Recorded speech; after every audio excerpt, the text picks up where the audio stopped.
none of us really know. None of us really know. I know. No, I know.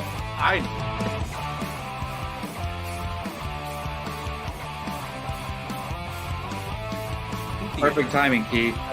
Keith, what's up? Your favorite movie of all time, F9. Oh, good.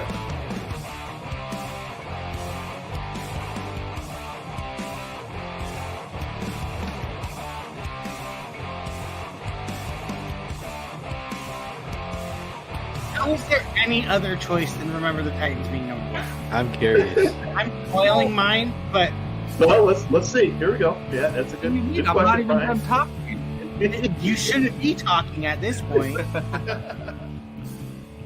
All right. What is going on, everybody? Welcome back to Apocaflix Movies and Apocaflix Now. We are live here on a Tuesday evening for our weekly hangout show here on the channel, talking everything movies, television, entertainment, pop culture. And as you can see, just for the moment, it's myself and Mr. Jacob Bartley. We are here starting the show on this fine Tuesday evening, which is the majority of the discussion is going to be revolving around a big, gigantic movie that came out last week.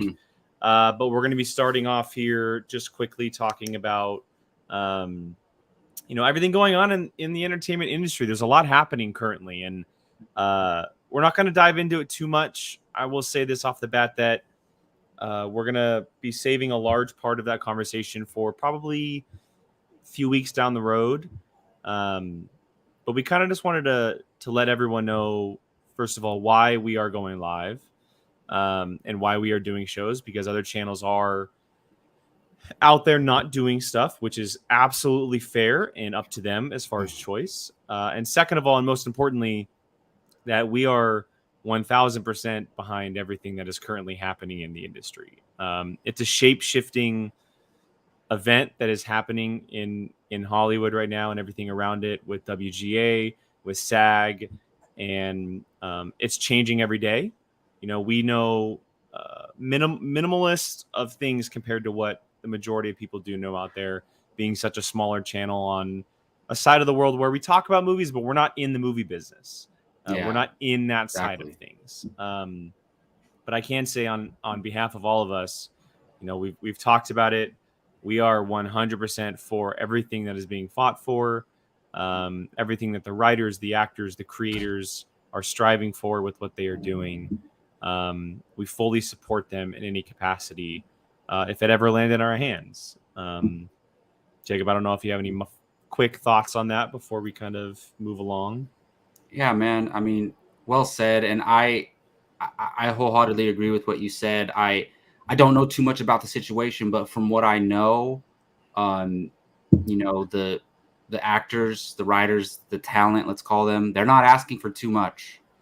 They're just asking for a little. And it's like, what they're asking for is fair. And I support them, and we support them as a YouTube channel. So, it's going to be tricky operating a movie YouTube channel while all this is going on. And I mean, we talk TV too on this channel as well. So, and it all ties in together, but I do want to say that I full-heartedly support what they're doing.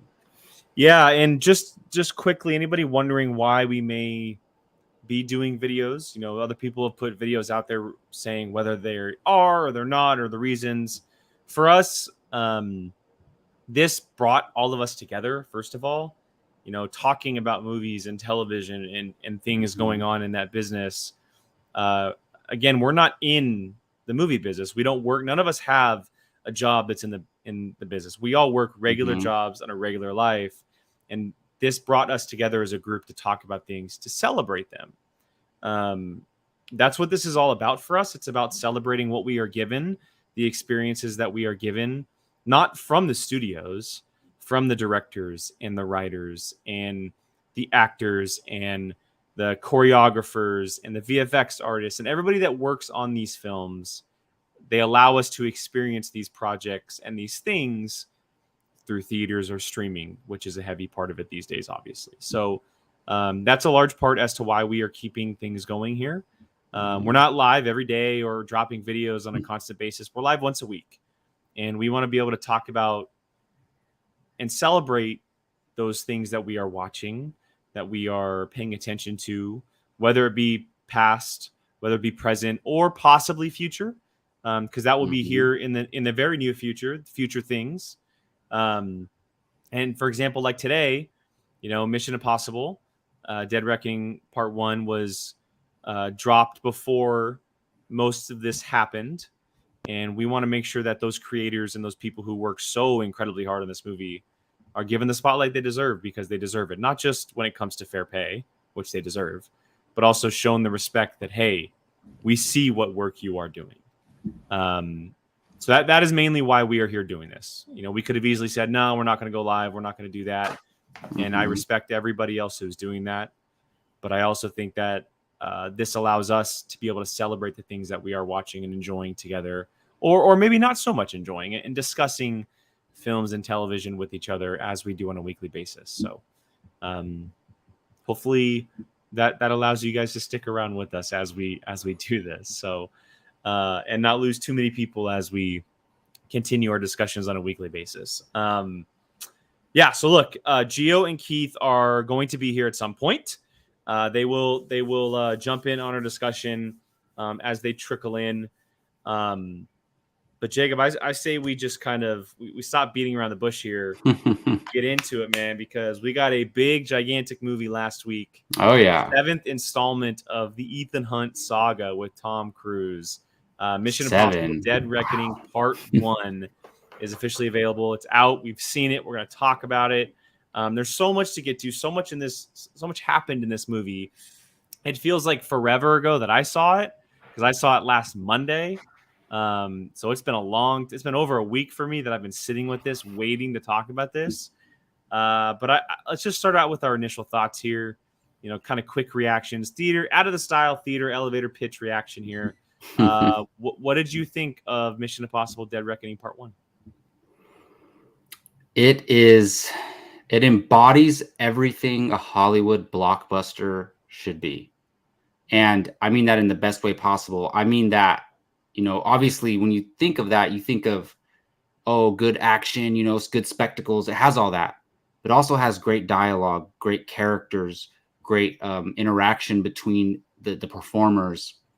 Introduce not a lot, but like a few new significant characters that I would say a lot. Yeah, I mean a lot for a franchise where it kind of did. So this franchise, while continuing to stick to what it has been kind of since Ghost Protocol, they've kind of also been able to do something fresh every single time. And there's one scene in particular, but we'll talk more about it later, but I was just like, that is cinema right there. And I don't want to, talk about what's my favorite one yet, but it's going to be an interesting conversation. I can already tell you what my favorite one is, but we'll wait. We'll wait. Yeah. No, look, I echo everything that you said. I think, it's funny. It kind of captures a lot of different style of film. On one side, it's the big, gigantic money-making blockbuster that a lot of people expect to see when a Mission Impossible name is on it. That also says Ethan Hunt, right? Or not Ethan Hunt, but Tom Cruise. It has everything on that side of things. On another side of things, it's a very story, character-driven movie that doesn't feel like a big, gigantic, action-packed blockbuster at times. And we'll get into it, but what Christopher McQuarrie and Tom Cruise are their capability as a team to not just make some of the best action movies out there, not just the biggest stunts, but they really focus on characters and the character decisions and the whys and the whats and the hows of how these stories operate. And a lot of big budget action movies don't understand that. And it's fantastic to see. It's meticulous, and it's intelligent, and it's complex, and it's like you said, it's everything that you want from a cinematic experience when you go to a movie theater. This is why we go to the movie theater. So yeah, I'm happy to hear that you had the same reaction I did. Oh man, because we haven't talked about it. I mean, I haven't talked about it with anybody on this crew. None of us saw it together. I mean, I didn't see it with any of you anyway. I don't know if you saw it with you or Keith or not, but I'm excited to get into this. I don't know where you want to start. There's a lot of pieces to get to. Mm-hmm. And I'm obviously a little bit more of a Mission Impossible nut than you are. But I think where we could start is maybe the story, because the story is, for the first time in 2 movies, it's a completely different story. They wrapped up everything with Lane. In the previous 2 movies, Rogue Nation and Fallout, that was kind of a double whammy. This one is the beginning of something new that we're seeing here with the AI. We get this artificial intelligence introduced to the world of Mission Impossible. And it's a completely different thing than we've ever seen in this franchise. And Jacob, I don't know if you had the same reaction I did, but it is one of the most relevant current event type stories that I've seen in a movie in a very, very, very long time. Very long time. Yeah. And, I talked to you a little bit last week because you had seen it. And I asked, you know how I am. I don't want to know any spoilers, but so you were very careful telling me about it. And that's one thing that you said. And I was like, what could he mean by that? I mean, maybe the political landscape, whatever the case is. And I'm like, the entity. That's is what they call it. And for me, the opening submarine scene, I was like, what is going on here? Mm-hmm. And then it all makes sense. And honestly, it's kind of the most terrifying thing possible, because it's kind of an invisible enemy that has all the power literally in the world. 100%. And it's I'm wondering if there's more to it, or if it literally is just an AI operating on its own. But even if it is just that, they did an incredible job with that, because you tell me, hey, the next villain in the next Mission Impossible movie, it's AI. And I would be like, what? Please no, that sounds dumb. But the way they executed it, so good. I felt the presence of the entity without ever having to see it. Yeah, it's I can't think of every AI movie off the top of my head, but honestly, it's up there with something like the Terminators, the originals. And obviously those are through robots, right? They're through, cyborgs and stuff like that. But it is an AI operating everything. Yeah. And doing everything. True. And for me, as far as the story goes, what they've created here, it feels so realistic. And every part of it was so tight-knit. I was so just engrossed with everything that was happening from the jump. When the movie opened in the water, I was like, okay, what is happening here? Because we've never really done very much water stuff. There was that one scene in Rogue Nation where he had to go underwater for 3 minutes, but nothing as far as submarines and stuff. And it's never really been a Mission Impossible style thing. And it wasn't the ocean, was it? Or it was I think it was the Arctic or something. Yeah. I mean, it was, yeah. But yeah, we start the movie underwater. Yeah. Yeah, it was a really cool. And then I was like, oh, well, interesting. They're going to make the Russians the bad guys here. But then no, the Russians were just the sacrificial lambs at what truly was the major enemy in the AI. So I'm excited to dive into it a little bit more. Before we do so, I want to bring in our third member who is here. He has arrived in, fashionably late fashion, I must say, Mr. Gio Ramos. Cheers, guys. I ran out of beer. I was on my way home, and I was like, do I have beer? No, I don't. Shit. And made it nice. Quick. Gio, check your mic. Check your mic. Testing. Hello? Okay. Sounds better. Sound good to me. Yeah. This is the entity speaking. Yeah, sound good to me. Hey, they can mimic your voice, apparently. And that's a real thing, too. So... Gio, before we move on with the specifics that we are getting into, I just want your quick elevator pitch reaction to Dead Reckoning Part 1. Elevator pitch. For the second year in a row, Tom Cruise has managed to save cinema, save the box office with a movie that I think will once again have incredible legs, like Maverick last year, going from Memorial Day, I think, through Labor Day. This movie, just incredible. I just can't wait to watch it again. And me too. And Haley Atwell, my God. Okay, yeah, that's it. You said elevator. Yeah. Look, we all we were getting into is the AI. We're talking about the artificial intelligence, the entity, as they say it in the movie. I had said that it felt super realistic, that it was so relevant to kind of what was happening today. But I also loved how it wasn't like Ultron where the AI just kept moving around or took over a body. It used other people as its pawns. And we obviously don't know everything about Gabriel just yet, right? And kind of why he's doing this or why he's being forced into doing this. His decision-making behind everything because he's working for the entity.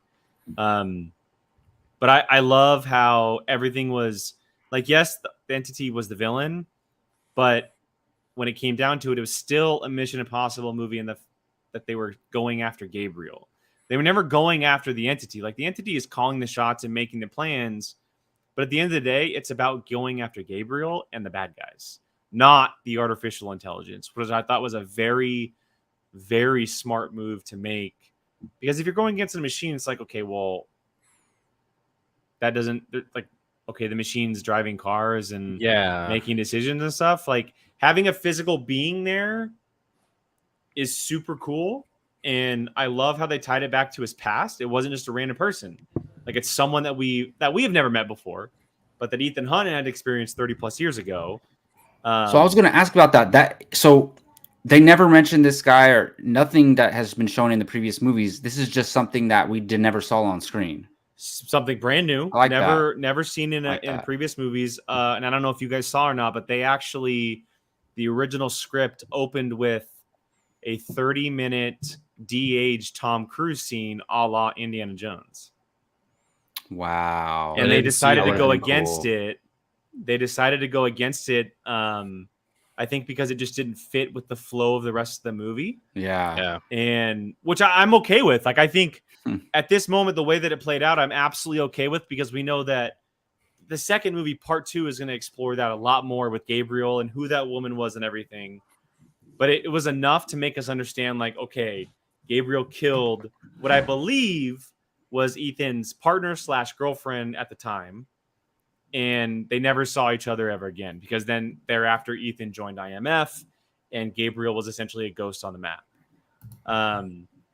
So I love that it came back around. I mean, the whole movie was kind of about coming back around. We had Kittredge, right, come back. Like, there was a lot of familiar faces returning in roles, and I love and I'll get into it more, but McQuarrie's done that over time because, and I don't know if you guys know this or not, if you remembered, but White Widow, Vanessa Kirby's character, is the daughter of a character from the first movie. Right. I only found that out afterwards, separate video. So she's the daughter. She's the daughter of Max, who was the antagonist in the first movie, or one of them, I should say. Right. And she was mentioned again in this movie, through Kittredge and her daughter. And McQuarrie, again, meticulously he's been picking the right pieces in this franchise to pull and use, but then he's been creating such depth and complex additions to the franchise that have catapulted it into being what I think is arguably one of the greatest action franchises of all time. Like, oh, no question about that. Hands down. Of course, yeah. 7 movies in. And Jake, you talked about relevance, and I'm sure you guys touched on this before, but I just want to be able to talk about it a little bit. Like, I don't think McQuarrie or Tom Cruise realized just how relevant this storyline would be in 2023. I was just reading that they started production February of 2020, which is 1 month before the shutdown.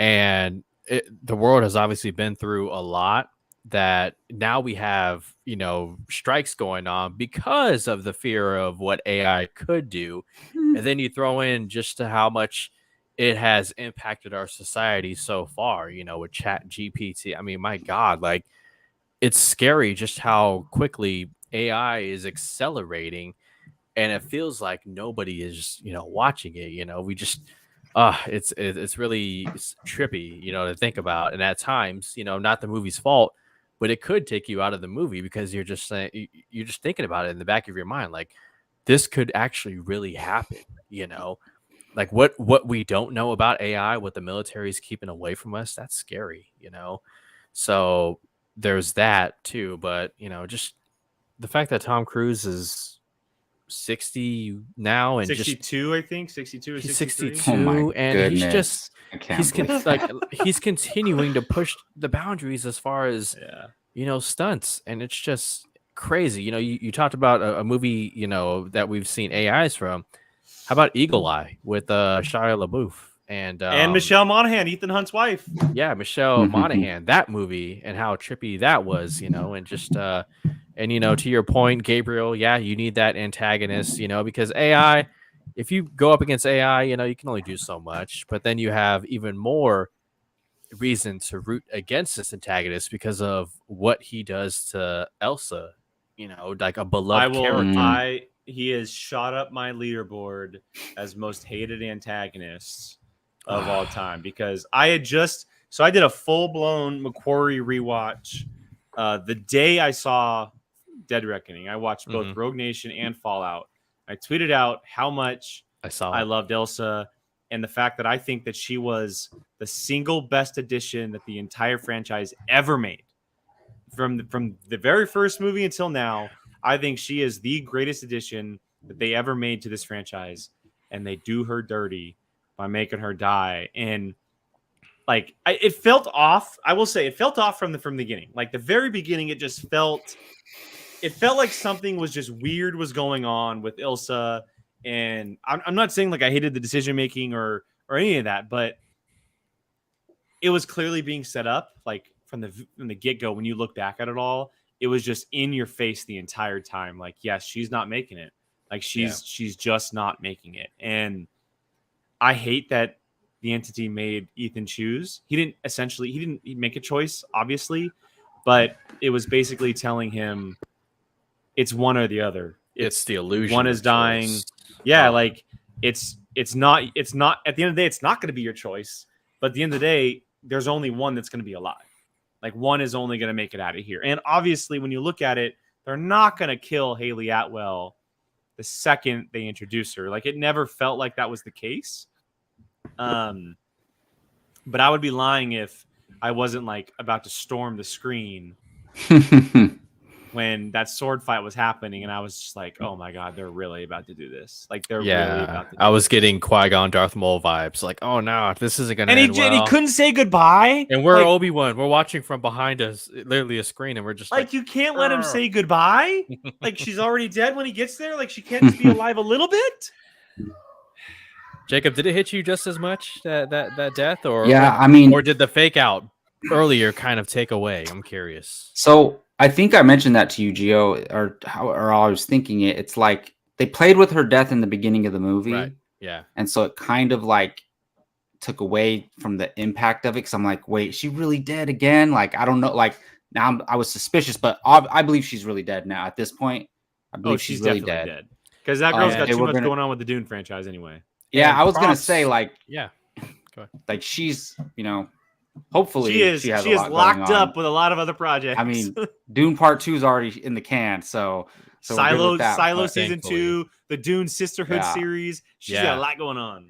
And go ahead. Yeah, Haley Atwell, I think needs this franchise more than Rebecca Ferguson does. Like no hate on her, but like Haley Atwell's not starring in big blockbusters right now. Hey, she had her day to shine in the MCU, she had her run. She had her own show. This is how you sum this up. You went for Rebecca Ferguson, but you stayed for Haley Atwell. That's how you say it.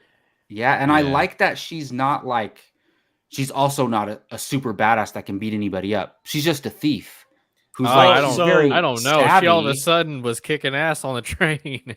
Well, so you got to think of it this way too, and this goes back to how important that opening scene was. She's Ethan. Ethan was a thief. She's exactly who Ethan trickery. Was. Yeah, that's Ethan, and maybe not so much like sleight of hand. I don't know. We obviously don't know if Ethan was like great at sleight of hand or whatever, but he was clearly a thief. They're trying to. The it's first a heist movie, the first one. With the CD. Well, yes. When it comes to him being an IMF, you're correct. Yeah. But I was more so before the IMF. Like he just seemed like some type of, robber, heist, break-in guy, whatever it may be, stealing jewelry or whatever it is. Just a classic criminal. But that's Haley Atwell. Like that's who she is, and I love that moment between Benji and Ethan and Ving Rhames and their saying we were all given a choice. We all had this moment where we were essentially running from something, and it was the best decision that we ever made. And that turned her thoughts of like, okay, well, I've been on the run my entire life. I've been alone my entire life. Like maybe I can now have some sort of family. And I love that. Like, yeah, whatever. We're not doing that. And as much as it is like replace or take away Rebecca Ferguson, pull in Haley Atwell, in like you have to think of it when it comes to like spy teams and stuff. That's kind of what happens.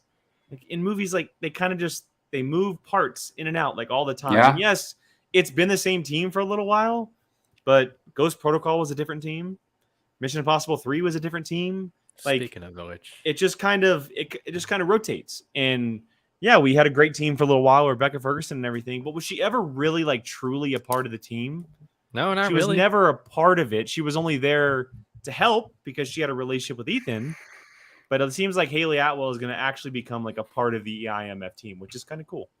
So yeah, because was she actually ever an employee of the IMF? I don't think so. No, she was MI6. Yeah, that's right. So she just collaborated with them. She wasn't officially like on payroll or something. But just while you're talking about that, the crew dynamic, the team dynamic between these characters is so amazing.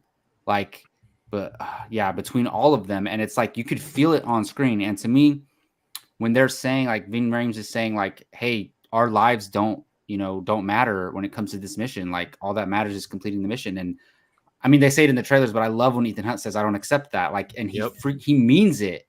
Like, he truly means it. And like, he knows he can't save everybody, but he's going to try his hardest to save everybody. And it's like, well, he usually does. They all work so well together. Like, Ilsa was the only one that over the last couple of movies anyway, that didn't end up that way. And what is Ving Rhames' character name? Luther. Okay. So Luther, Benji, Ethan, like that. It just feels like true friendship. And it's like, they don't have families or anything, or most of them don't. And they just have each other. And it's like, they really care. Like, they're devastated when they think something has happened to the other. And like, when they all come back together safe, they're just like, oh my God, thank goodness. Like, I think Benji, when he comes in at the end, Benji is just so relieved to see that he's safe. And just those type of things like really hit me, because it's so well, because if they, handle those relationships so well, then when they're out there on the mission, and honestly, in this franchise, I believe anyone can die at any moment except Ethan Hunt, right? I mean, maybe in the last one he will, but everyone except Ethan is fair game. And I don't feel that about most franchises. So it's really, it works really well, because you're putting characters that we care about and that they care about each other in danger. And it makes it intense. Yeah. I mean, and to add more to the Elsa death, they had to give us a moment between Elsa and Ethan together. Their first time in what was the city? It was Italy, Venice, right? They're in Venice on the boat. Venice, and they're there, and they have a moment, nice. and it's just like, okay, I feel like something's about to happen right here, and it was just crazy. And I saw, and this is obviously going past the movie itself, but Rebecca Ferguson was talking about their relationship, like Ethan and Ilsa's relationship, how it goes past romance. Like, the romance is there. Clearly, like, there's an attraction, but it's more about the fact that they know they can trust and count on each other. And in their world, they can't do that. Like, they can't do that with a lot of people. And it's not possible. And going back to what you were saying, Jacob, about with Benji and Luther for Ethan, they've been around for a long time. But he can trust her through everything that's happened, and all the stuff with Lane and MI6 and everything. There's just something about her that he knows whenever she's around, he can trust her. And it's like the beginning of the movie, right? Kittrick sends him because he knows she'll react to him. She won't react to anybody else. She trusts him more than anybody on that planet, right? She's about to kill Ethan before she sees his face. And I just love that it never had to be romantic, because a lot of movies would make it romantic. a lot of movies would make them the romantic couple out of the group. They were together, or they had an attraction, but they couldn't be together because of the jobs or whatever. It was there. We didn't need to see it, but it was past that because of the trust and just the ability to know that this person, I can count on you. Like, you can be there if I give you a call or if you need me. And it goes back to what I was saying earlier about McQuarrie with characters, man. I mean, this guy in a big, gigantic blockbuster action movie, he's making us care about characters. And how many movies can we say have done that? Like, that's hard. It is very, very hard. Story and character. The writing is so good in these movies. Yeah. And this might be the best written one. I guess I was just intrigued with the dialogue the whole time. And I was speaking of that, the runtime, right? It's 2:45. I didn't feel felt like 2 hours. I when it was over, I was like, that's it? Yeah. Give me more. I did not feel the runtime in this movie. It was exciting. Every single scene was exciting. And it just flew by. And I freaking loved that. Like, it really worked. I was a little intimidated by the runtime at first, but I could have sat there for 4 hours. Yeah. I wanted part 2 right away. It came out today that the train sequence was supposed to be a 90-minute sequence. And I'm like, where's that 90 minutes? I would have sat there for 90 minutes. I would have watched it. That to me was probably the best action sequence right there. Just I think I agree with you. Oh man. And dude, it just makes me wish I saw this in IMAX, because I could clearly see some moments where it's just like, okay, dude, there's more. Like, it's incredible. So there's a lot more to talk about, obviously, but I do want to talk about like the action and the stunts and everything.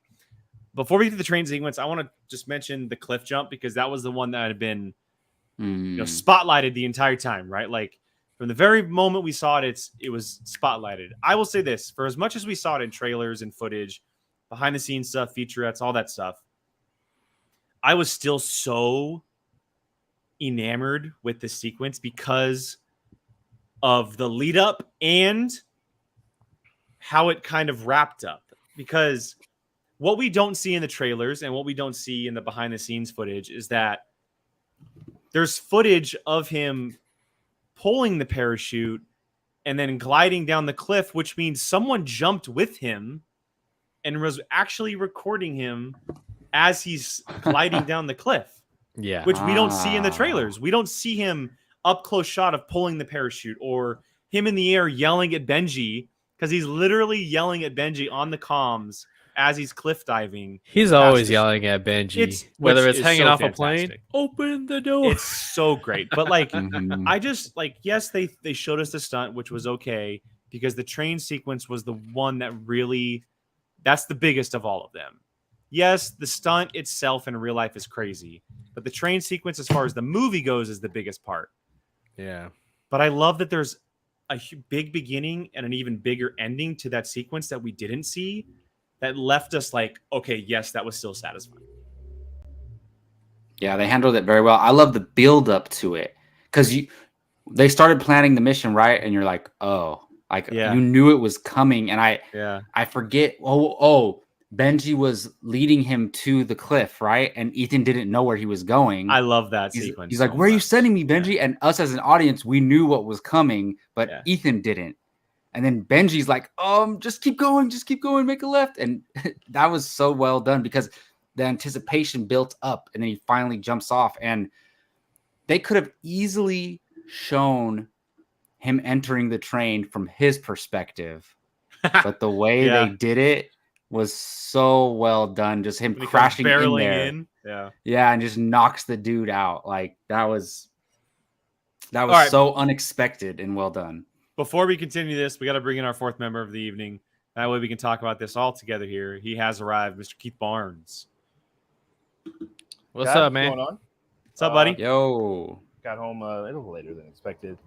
I still have to work because Jake, the money that Lucasfilm paid us for our Indiana Jones. Oh, here we go. Hasn't yeah. Hasn't cleared yet. All right, Keith, real quick. We're talking about the stunts, action, cliff jump, train sequence. Before we continue that, I got to get your quick elevator pitch reaction to Dead Reckoning Part 1 before we continue? Contender for best of the year so far, for sure. Okay. All right. Mhm. Fair enough. Okay, so we were talking about the cliff jump. I don't know if anybody else has any final thoughts on the cliff jump before we get to the big giant train sequence, because my God, what a sequence that was. Any thoughts on the cliff jump itself, boys? Gio, Keith? Keith. Well, I wish I hadn't. I know why they got to do it, because I wonder if I think they probably shot that. Most of this was shot like during COVID, right? It was all shot during COVID, yeah. And that was this. This is the one where he was yelling at the people. Yeah. Okay. Mm. I don't ever want to say it again. Yeah. Now I think they did this pretty early, probably then, right? When they released, I would imagine, right? It's probably one of the first things they did, I guess. I meant to look that up, but Maybe. pretty spectacular. So I kind of wish I was watching it, and like Jacob said, it clicked as soon as I saw him pull up with the dirt bike or the motorcycle, whatever it was. I went, "Oh, okay, that's this." I didn't think about it the whole movie. Didn't think about it until that scene was coming. And I went, "Oh, okay." They went all the way to the end with this one. Remember the airplane one? It was right in the beginning of Rogue Nation. Yeah. This one's all the way to the end. So it was awesome. Like you guys talked about, all the extra stuff with him, like pulling the chute, him yelling at Benji, him trying to figure out still where he's going, and all that stuff. Yeah. So I kind of wish I hadn't seen it already, seen the behind the scenes of it. But it still worked, even having seen it, and also even knowing it was coming. It was still incredible. It still worked. I was in it, so it was awesome. Gio, you good? Yeah, I mean, just awesome sequence, very, very funny lead up to it, and the fact that Ethan Hunt has not fired Benji from the team. I mean, last movie he had him jump out of a window. It's like, oh, it's in 2D mode. Like, damn, man, just one wonders how much easier Ethan's job would be without Benji. But then also, Come on now. He'd have been dead and also years ago. he wouldn't be damn. Let me finish. God, never go. Yeah, you guys finished it though. Yes, I was gonna say, you're good. but with that, Let's talk about the train sequence, because like this is the pivotal moment of the movie. Everything kind of comes down to it. They're hunting the key. Every major player is on the train. We have the mask. Grace is under the mask of the White Widow. Kit Rich is there. Gabriel is there. Jacob mentioned Ethan comes crashing in. And then we see the bridge sequence. Bridge gets blown up, and each car just goes tumbling over one by one. I got to say, guys, like there's a lot of different ways you can do a train sequence, but I loved how video game it felt. Go through one car, okay, it's over. Oh wait, the next car is going over the bridge. Go through that car. Oh wait, next car is going through the bridge. It felt, and it just like your heart kept pounding faster and faster, realizing that they had to go through 3, 4, 5 cars before they were actually safe. One being a kitchen, one having the giant piano, one fighting up the car. Like it was so brilliantly shot, so brilliantly choreographed. Just everything about it was so real. It was so much fun to watch. Much fun to watch. Sarger pointed it out right here at Uncharted Train Stunt, and it's exactly the opening to Uncharted 2, the game. Although I guess is this all? Did they put this in the movie as well? I think did they put the train thing? I don't remember the train sequence in the movie. No. Okay, I thought I heard they did. Okay. Well, it's in the game. It's in Uncharted 2. It's the opening of Uncharted 2. It's one of those openings, and then it's a flash forward, and then you play the game, and then you play up to the part where you do the train thing again. But yeah, but I can't wait to see the behind the scenes on that. So I guarantee they followed like that. That's where they got this from. Like they just did it better. Now Uncharted can't do it if they ever make a sequel. Mission Impossible did it way better than they ever would have. But yeah, it's so intense, and love the callback to the first movie with the fight with Isai Morales on top of the train. I don't know if you guys talked. I'm sure you guys have. I was listening on my way home, but talk about Esai Morales. What a great performance by him as the human villain. But yeah, I love the callback to the first movie, the train fight on top of the train. There's a few callbacks to that first movie in this movie. I know you guys probably covered a lot of them, but yeah, it was really cool. Looked really good. I didn't love. It's not a big deal. It didn't take me out of it, and the only reason that this didn't take me out is because they pointed this out. I think Alec Baldwin pointed this out a couple movies back. But the way he crashes into the train to save, You didn't love that? Haley Atwell. He hit the exact person that was about right as maybe that Ethan never misses. He never misses. Well, he was aiming for it. No, he wasn't. See, that's the thing. Alec Baldwin pointed out to, and I think, or it may have been Jeremy Renner, I can't remember, but so much of what he's done has come down to luck, and they pointed that out. I think it might have been Ghost Protocol. I can't remember what nitpicking, but it's not nitpicking. They put it in the movie. They put it in the series. They say it. The head of the government actually literally says, you mean to tell me, it seems like everything they do, all their successes have all just been based on luck, blind luck. So I literally thought of that right as that happened. Well, all right, fine. I mean, it didn't take me out of the movie, but I went, oh, goodness gracious. But I mean, it was cool. I mean, like I said, I'm glad, glad it happened. But yeah, it was awesome, spectacular. It was like the big, other than the jumping off the cliff there. I guess the train thing was like you said, Jake. It was the big stunt. There's always one big crazy, him doing the halo jump or climbing the building or hanging onto the airplane. And I guess did they show the train sequence in the trailers? Not at all, but each car falling down slowly. No. Okay. That's cool. Okay. Well, not in the original trailers. It might have been. Yeah. I know that there was a shot after the movie came out. There was a shot of the bridge blowing up, and then there was that downward shot right before the piano fell of Ethan and Grace hanging on. They had that shot in the trailer as well, but that's it. Yeah, but we didn't know what we were gonna get. I love how it's they're just each car's falling slowly, one by one. I never. You know what it saw, was? Yeah. It was Jurassic. It was The Lost World. Oh yeah, but over and over again. That's exactly what I thought about. Yeah, it was I don't know how many, 4 or 5 of them, and it's usually when characters are in danger like that, it's very fast paced, right? But it's nope, these are slowly falling. Boom, and that would be terrifying. That piano scene, man, hanging on by one little latch. Right, that was very intense. That was crazy. I honestly wondered, she might not make this. I knew she would, but So that scene, obviously they're not hanging from a train, but I listened to Haley Atwell talking. The moment where she kind of she nods super funnily, where she nods yes or no or whatever, and she kind of reacts. That was real in the moment. Oh, when he asked her if she was okay. That's real. That's said, the real. That was the real reaction. And she had to make that jump while they were filming. Oh, wow. She's I'm not used to doing action this. Over at Marvel, said, hey. She said that she wasn't told that she had to make a jump. And Tom, obviously, in the moment was like, hey, really? You ready? And she reacted that way. That was a real authentic reaction. Hey, he did Sly Stallone and Staying Alive. Come on. Oh, my God. There's a couple of moments like that. I made some notes. But one of those is Rebecca Ferguson. I don't know when she's fighting Esai Morales on that bridge, she slipped after he stabbed her, and she slips off one of the steps. That looked I think she actually slipped.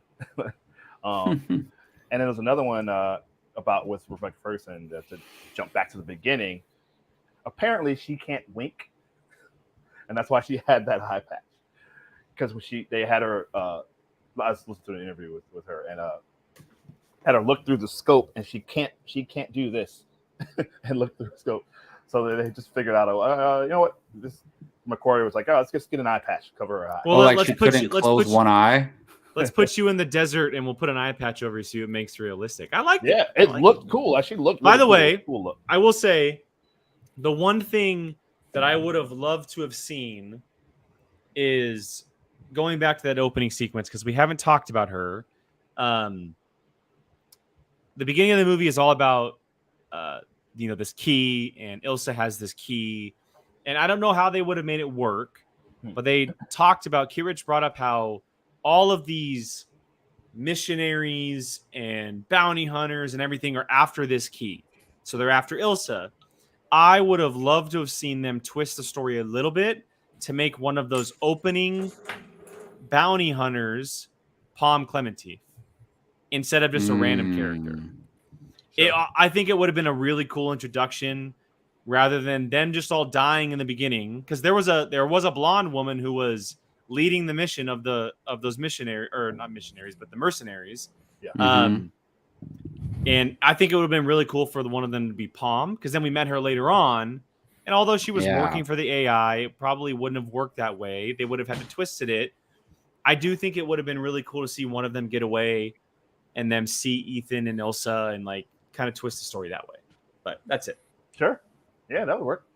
That would work. Well, listen, I'm glad you mentioned her. One of my notes is great performance by Palm Clemente at the end. She was really good. Awesome. That was a great scene. Her death scene. Which we know she's not.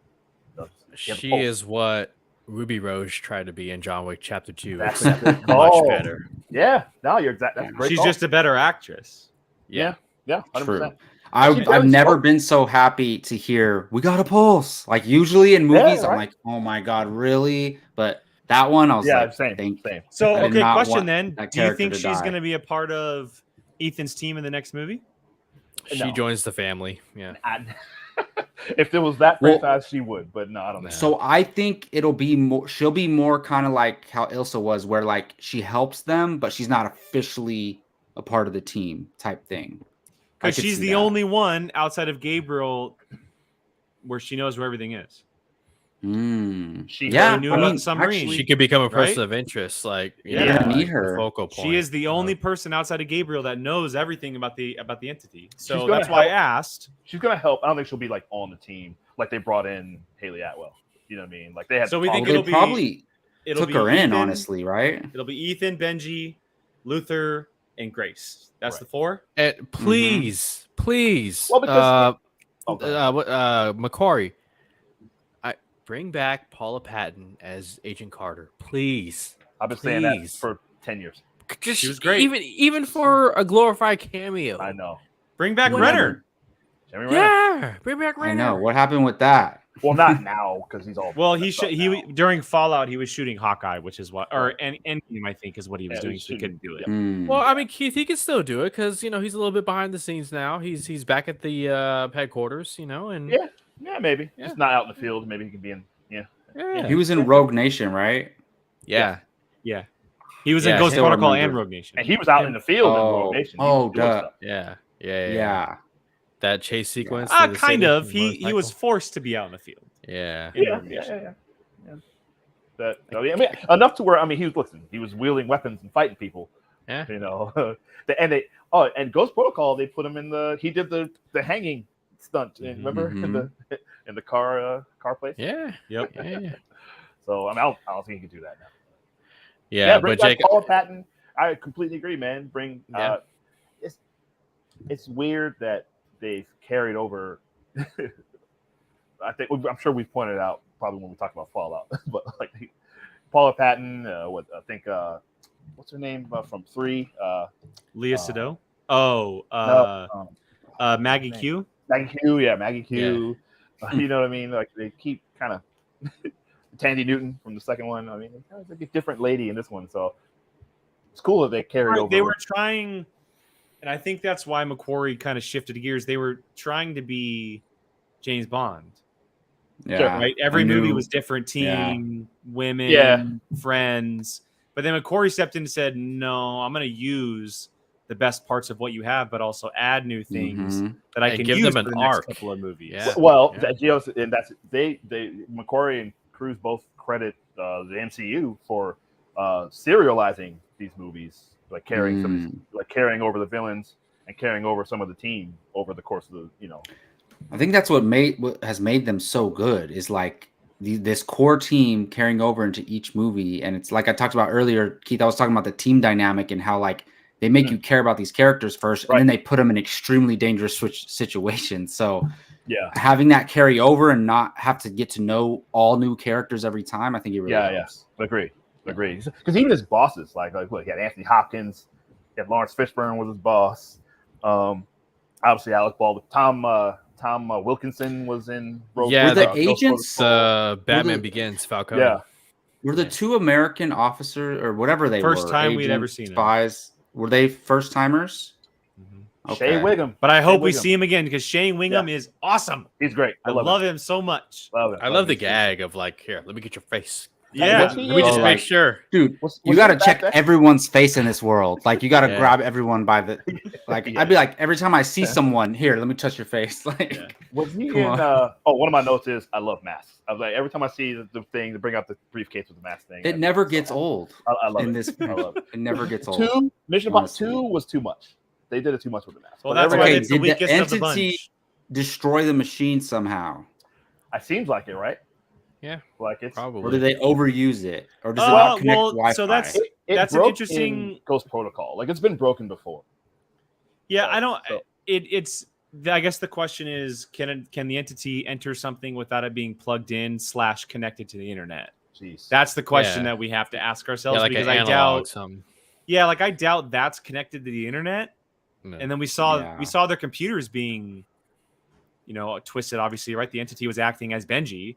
So, but that was Wi-Fi. That was through the satellites and all that stuff. And so anything with satellites but Luther came up with a way to get past that at the end, though. I'm super interested on where he went. By what the way, he's doing, I know. I'm super curious on one, where he went, and two, if he has anybody with him.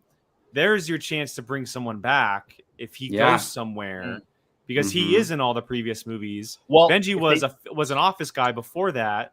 He knew everybody, so there is a chance that we could see someone if Luther is asking for help from someone that wasn't involved. Wait. If they didn't kill Emilio Estevez, it could have been him because he was the actor guy in the first one. But he has probably the most gruesome death in the entire franchise. Yeah. Elevator on his face. I'll never forget about that. Yeah. Oh, terrible. Sorry, I cut you off. Remind me again what happened to Luther? Like, at the very end, he said, "I have to go off the grid. I got to leave. I got to go do something." And he was essentially, he's like code. He said he's going through. I think he's going through all the code. Like, he has to, but he said, "I have to go analog. Yeah, I have to be off the grid. I can't be digital. You're not going to hear from me. Yeah, but just know that I'm essentially trying to break this thing because he's a coder. Like that's his skill. They have that bit between Benji and him about cracking stuff, and at the very beginning at the airport, and Luther does it with the faces, and Benji's like, "How are you doing this?" And it's set up really early that Luther, when it comes to tech and computers, he's the guy. Mm-hmm. Yeah. Remember I love that airport. It's like a whole that airport scene was so chase. good. It's like, no, so Ethan's right there. He's right in front of you. Right. It's amazing. and the stuff like how they introduced Grace as well at the very beginning, right? Because you think that, okay, she's obviously working for someone, but no, she's just looking for the money, like a classic thief. And then you throw in the Shea Wingham stuff, but then you throw in the bomb with Benji, which ultimately wasn't a bomb. Yeah. And it was a very well done scene. Again, another great scene. I will say real quick, I'll get back to that, but my first note was Angela Bassett photo, because you saw the out of focus picture. I think we'll see her again. Again, going back to the Renner thing, she just couldn't do it because of Black Panther 2. Right. That's all. But the airport. Well, the thing, Luther. What I was gonna say, he mentioned. You remember in Age of Ultron when Tony went to like the internet hub in Oslo to try to? I think he's doing something kind of like that, where he's like trying to figure out how to get in this thing and take it down from the inside if he can, which would be really cool. But yeah, man, I love. The thing that's great about Haley Atwell's character Grace is she's not a part of this whole espionage world. She's a thief, a professional thief. She's very good at what she does. But I just love how like at every moment. She's like, "This is crazy. I'm getting out of here." Like, she was That constantly trying to driving run away. sequence. Oh my god. She was constantly trying to run away or drive away, or she's like, "This is nuts. I'm out of here." Well, we haven't had a character like that in any of these movies. That's the thing I love about her. I kind of a love point of view character. that for the first time in all 7 movies, we had someone who could not drive a car. Sure. Yeah. Every other Yeah. character is capable of speeding around a city, running from cops and That's what I'm mercenaries saying. and the Like, bad guys. Right. And Grace steps into behind the wheel and she's I running don't know over what I'm motorcycles and denting cars and almost hitting babies, and all of this stuff is happening. And again, it adds freshness to it all. And like you said, Keith, she's not a part of the world, but I mentioned it. I don't think you were here. She is Ethan 30 years ago, before he entered the IMF. Oh yeah, because we learned at the beginning of the movie that he's just a thief. Apparently, he was a criminal. Yeah, he's a criminal thief who was stealing stuff, and that's essentially what she's doing in modern day. Yeah. And we haven't talked about that city driving sequence, but incredible. With Palm and the giant truck and everything, like so good. Oh, and she's just running over everything that's in her path. So that was good. She didn't care. But yeah, they kind of retcon some of the, because I got the sense, I can't remember the first one, but he was like fresh out of the army or something. I couldn't, or out of the military. That could have been his fake backstory if you think about it. Like that's just what he has to tell the crew or something. But the first one is interesting because like it's so unlike the rest of them. But I really like the first one though. Honestly. Well, the first one is the most. It's the most spy espionage out of all of them. That's why. Yeah, and I think it goes heavy into that. This one's the most like the first one. And this one is most like the first one because it goes hardcore to the spy espionage, but not as much as the first one. Right. Yeah, and the first one's just like basically at one location, the building, and then right outside, basically. Like the rest are like globetrotting movies. Right, exactly. And trying to save trying to stop some supervillain from getting the thing. Well, I mean, they're trying to get that list of the agents in the first one. But... Wasn't the first one rated R, if I'm not mistaken? Was it? I don't think so. Checking that right now. Because I'm pretty sure it was pretty violent, but I don't know why I thought of that. It might have been. I don't remember. Yeah, maybe. It was PG-13, 96, 1996. But it was pretty brutal, if I remember. I think that elevator PG-13 scene back then. Yeah. Sure. Yeah. Well, yeah, a guy got crushed in an elevator. Mm-hmm. Yeah. Did you guys talk about Carrie Elways? Did you mention Carrie? We have not talked about him yet. No. It is 2 scenes. My only my only is he the government guy? At the very he's the director of National Intelligence right here. He's on the train too? National Intelligence? Okay. Yeah. Mm-hmm. Yeah, he was on the train, right? Yeah, he died on the train. Did they kill him? I can't remember. Yeah, Gabriel sliced his throat. That's right. Yes. Okay. That's right. Yeah, he sliced his throat because remember he goes, I'm the only one who knows, and I've made sure I'm the only one who knows. And Gabriel goes, well, I know, bro. There you go. Exactly. So here. Yep. Go promote Rebel Moon. There you go. He just decided, his own death. He just made his own bed. Which is crazy because he's obviously a national official, right? And he was involved in something and clearly doing it secretive. But I was wondering if he and Kittredge were there together or if they were there separate. Doesn't seem like it. I have a feeling that they were there separate. I think they were. Yeah, because Carrie Elwes' character had his own bodyguards. That Palm absolutely just dusted. Well, dusted. So just dusted, which I loved. But Kittredge was like, I'm not here. Yeah, the Kittredge stuff was super interesting. He obviously has a connection with Ethan. He knew Max, and knowing Max then turned knowing her children. Mm-hmm. I wonder what he has to play in the next one.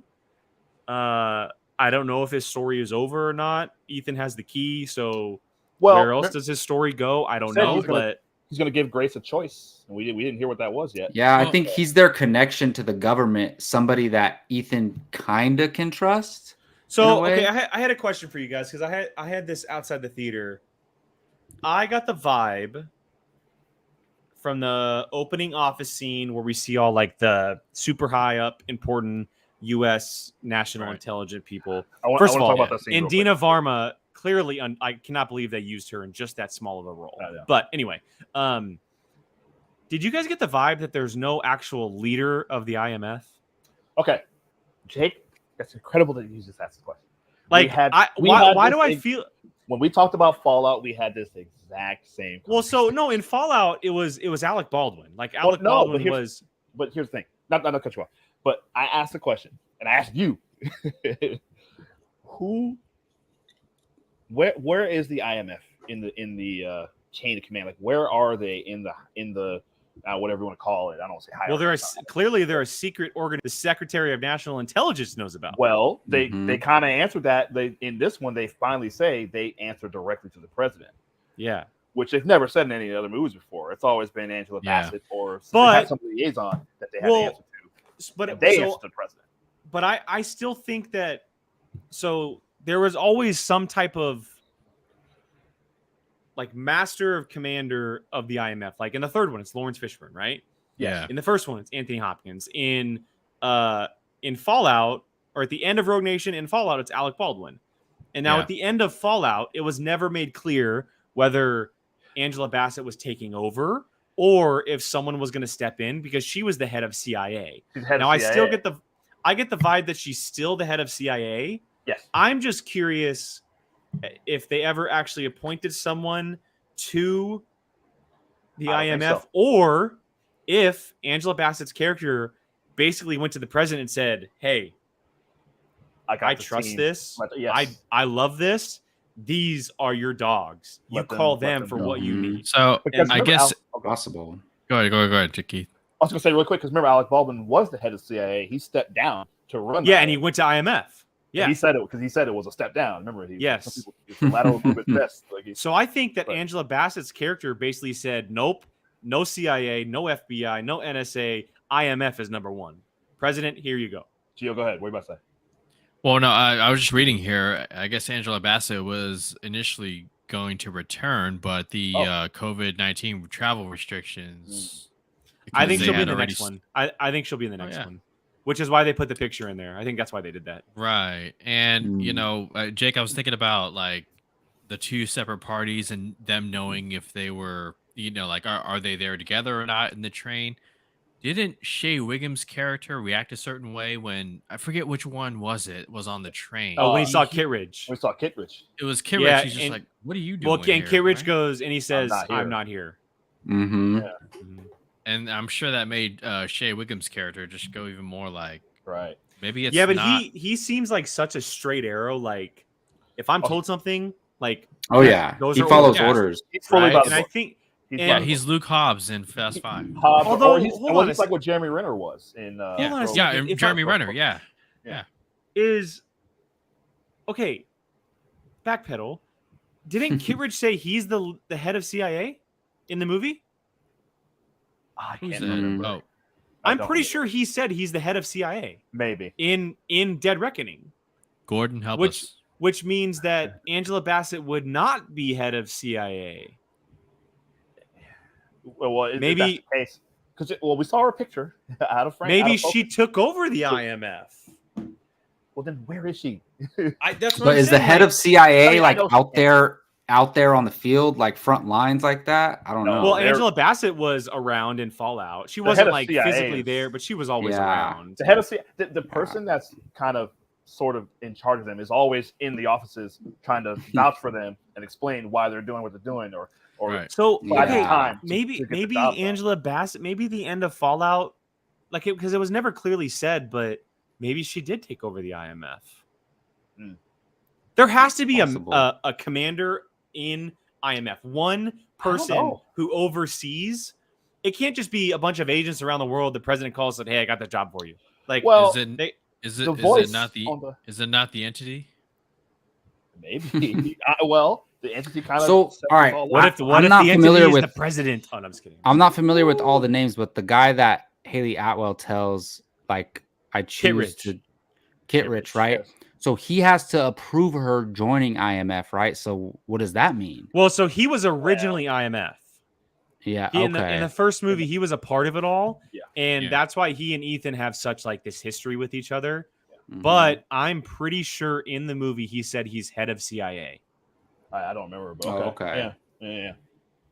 Because he that would wasn't make really- sense according to Yeah. Alec Baldwin, right? Like a step up from IMF would be CIA. So maybe he took that job after Angela Bassett stepped down. Or Angela Bassett took another position in the government where she can. Yeah, like Well, maybe they clearly don't explain the roles in the movie. No, Which- they which- never have. which, honestly, like it's not that big of a deal. Oh no, But- it's not no. a bad thing because when would they Yeah. have time to tell us? You know? I think it's kind of cool that the IMF is just like super, like it's just left open as this super ghost organization. They're just black ops. Exactly. Yeah. They're more or less a black ops team. Yeah, like it's just they're just out there, and if someone needs something done, like even when they say the name at the very beginning, like Kittredge to Carrie Elwes's character, he hesitantly says they're called the Impossible Mission Right. Force. 'Cause you know Like how it's a silly total it is now. joke name. Exactly. Like who would ever believe the IMF Exactly. actually exists? Well, and because they have to do the stuff that they do, as they say in every message that they say, you know, as always, if either you or any of your team are caught or killed, the government will Okay. disavow any knowledge of it. So- Secretary will disavow. Yeah. So Jake, according to Screen Rant, Eugene Kittredge was the director of the IMF in the first Mission Impossible Yes. movie, Correct. but after wrongly accusing Ethan Hunt, he Correct. disappeared. Sorry, I thought I gave you an answer. I was reading. So maybe maybe Angela Bassett is the Secretary of Defense. Maybe something which like then that. would make her a direct involvement with the president. Yeah. Because she It's would be possible. appointed Okay, by the president. that begs the question: why would the director of the CIA or the director of the IMF have a picture in the office of the director of national intelligence? Right? Yeah. Unless it's a higher official.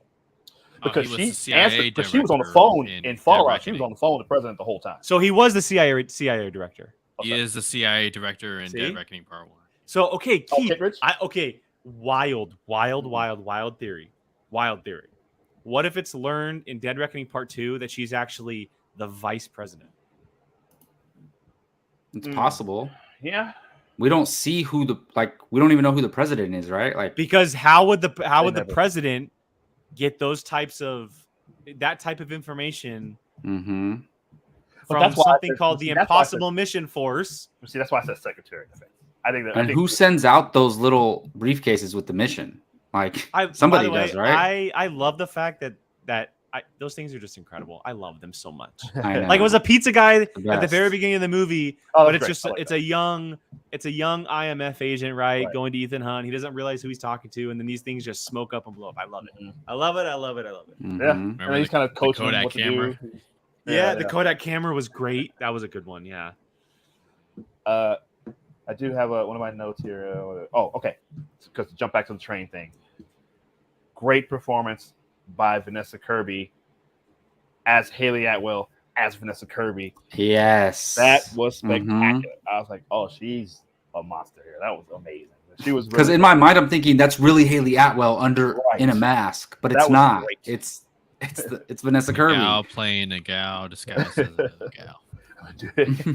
yes. I've been really saying good. it.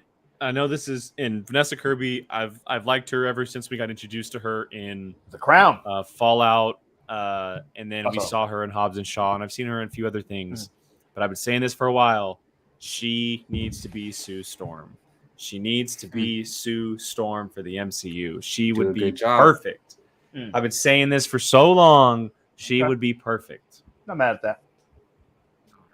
Not mad at I that. would. She's great. Man. Wait, Or- so just yeah. is it officially Adam Driver, by the way? Am I? No, or it's no? not. We don't know. No. Okay. No, I want to say real quick before I forget, like the camera work in this movie, more than any other ones, was so incredible. I think it's the best out of all of close-up- them for sure. The close-up face shots and like the way, I just don't know how to explain it. Like the way that it just closes up on somebody and their facial expression, then it just feels so. It makes you feel like intense and like a little claustrophobic. And it's like Well, you're supposed to feel like that in this movie. Like you can't get out of this situation. Like it just. right. That's how the camera work makes me feel. It was done so The- well. and I think I'm the only one that saw it on IMAX, right? Everyone else saw it on regular. I saw it in So XD. the scene between Ethan and Kit Rich at the very beginning when he takes the mask off and they're having that conversation and the camera, like Jacob is saying, is so close to the face, it's incredible to watch in IMAX. Incredible because it's such a larger screen, right? I obviously haven't seen it in a regular theater, but you get to see it feels like you're sitting on that other side of the table as we're having this conversation. That's what it feels. It feels like you're looking at someone, and that's done so well in this movie. I need McCord to direct a freaking Star Wars movie. God damn it! And I was watching. I forget which YouTube channel it was. Credit to that YouTube channel that nobody knows what I'm talking about, but apparently McQuarrie, like we talked about, paying homage, right, and like callbacks and whatnot. Apparently, I haven't seen the first movie in a while, but Brian De Palma did a lot of the same camera work with the up close shots. So the Dutch tilted a little bit, and he does a lot of the upward angles. Yeah, Dutch, and it was Dutch also angle. We call it Dutch. yeah, it was also a method because they filmed during COVID, so the close-up shot you wouldn't know the other person's in the room. So yeah, I just love shit like that. Yeah, right. It's so interesting. It's just filmmaking, man. It's unbelievable. That's unbelievable. That's why I love cinematography so much. It's my favorite part of filmmaking. Keith, I gotta ask you, and Jacob and G, I need you to chime in as well. But I gotta ask Keith this because he's my guy on this. Is this the best Mission Impossible score out of the 7? Ooh, the score. Glad you brought that up. I think it might be the best. The last 3, each one has been. It may be. I love that Fallout score. It's so good. I do too, but this one uses the music so well in like slower moments. Yeah. Oh, I got to listen to it. I have to listen to it again. I listen to the Fallout score all the time. Like the scene that stood out the most is when they were at the party and Ethan's learning about the entity, how the entity threw the party, how the decision has to be made between Grace and Ilsa. That music in the background is unreal. Yeah. Unreal. Oh, you know what? Speaking of that scene, like I said, I was listening to you guys on my way home. Jacob, you brought up a great point. I felt the same way about how like you could feel the entity. Like, you could. It just even right from the beginning. What a terrifying villain! Like it's not like Ultron or Skynet. I'm so glad we didn't see like a robot come out and start fighting. Like it's not like a thing trying to destroy the Earth. But it feels like it's a thing it felt like it was everywhere and anyone. And you could just feel that. Wow, it was really like, I don't like this. I didn't like this. That party scene was surreal. Like, and the party none of us scene knew, right? Like, we just think it's these super surreal, like crazy designs going on in the background because we've seen it before. Like we've seen it before, right? Keanu Reeves to pop out. Yeah, and then and then like Gabriel says, "Oh, I don't know. It's here. This is the entity's party." And you look up, and we realize that we've seen the look of the entity before, but we're not paying attention to it, and it's just sitting there in the background the entire time. That was just, the entity be throwing some wild parties, man. You got the music, the lights, like everybody's grooving. That was way better than the one in Fallout. Fallout, where that one club there. Yeah, after the Halo jump. Yeah. Except Fallout had better bathrooms. So wow. Come on. That's fair. That's fair. Yeah. All right, gentlemen. Well, any final thoughts to wrap this up before we start to head out here? We're coming up on our time, so I want to make sure we wrap it up. Any quick final word before we head out? Yeah, great movie, but I'm just very curious about where they go in part 2. Just like, you are? Yeah. Well, because no. But here's the thing: they say it's the last one. They say it's the last one, but Tom Cruise, on the other hand, being like, I want to make Mission Impossible until I'm 80. It ain't going to be the last one. No, it ain't going to be the last one. Listen, Gio. Okay. I'm glad you said that because my last note I made was part 2. We're going underwater. They're going down. I can't wait to see it in the water, man. Yeah, man. I cannot wait. Yeah. Oh, because they have to get to They have to go to the unlock the submarine. thing, right? What's Yes. Tom Cruise gonna do with stunt underwater? I He's gonna know. hold his breath for 30 minutes. Is what he's gonna do. That's He what he's says- gonna do. Oh my! Apparently, he can hold his God. breath for like 6 minutes or something. He says so. He had to do it for Rogue Nation. Yes, That's where he right, learned it. with the He had to computer do it thing, for yeah. that scene. Yeah. No, look, I'm super excited, man. I mean, Jacob and I talked about it as far as like we didn't say it specifically, but we talked about like where it landed at the very beginning of the show. It's the best Mission Impossible movie for me, hands down. Fallout is like right there, but this one is. I've sat with it for 8 days now, and I can't stop thinking about it. And each time I talk about it, I like get lit up talking about it. I loved it. I loved every moment of it. I hated that they killed Ilsa. It's my girl. But they replaced her with Haley Atwell, which is absolutely okay. So I can't wait to see where part 2 goes. Gio set it up top, but Tom Cruise saved cinema once again. And I can't wait to see him do it for a 3rd year in a row because we have less than a year to wait for it. Is it? Yeah. Has it been shot? Yeah, it's been shot. Oh, okay. So it comes out next year, right? It comes out next year. It's supposed to. Who knows Well, what the strikes are going to Who do? knows? Yeah. I don't know. But Yeah. it's supposed to come out next year. Yeah. don't I still gotta go Fallout, honestly. Yeah, I think so. but this is right there. I mean, I'm debating it. I can go either way. The thing is, I've seen Fallout like 10 times, right? I've seen this one once. Yeah. So Yeah, maybe I'll change my mind. But right now I give Fallout the slight edge, but that's no knock on this one at all. Like, and I feel bad for the next one. Like, it has so much hype to live up to. What So we'll stunt see. can Tom Cruise do next? Yeah, exactly. I don't know, crazy. but yeah, McQuarrie An underwater and- stunt, right? Just don't go to space. Draw the line. I He's think making he a said he movie in wanted to- space. Him and Yeah, Doug I think Oh, Liman. I heard about that. Yeah. Yeah. McQuarrie said last month to Fandango that part 1 and part 2 would not end the series, and they're developing more ideas. So Yeah, I didn't think why so. not? Yeah, why not? So, Yeah. Gio, what do you think? Any about final thoughts, Gio? part 2, just I mean, come on now. This is your opportunity to.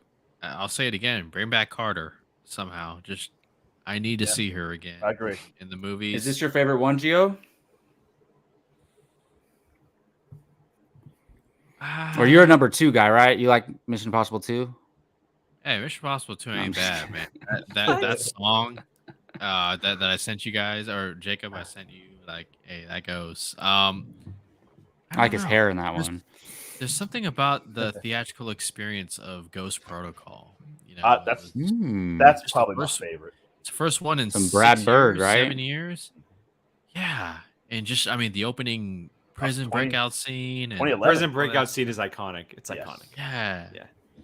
God. The- So the I big- don't the know. big I mean, big hallway thing. maybe- The hallway. I mean, if we have time next week, Jake, I mean, we'll make that part of the show if we can, just a ranking. Hey, 'Cause, I like, have honestly, I have it a so I warrants- wanted to do a Mission Impossible stunt bracket is what I want to do.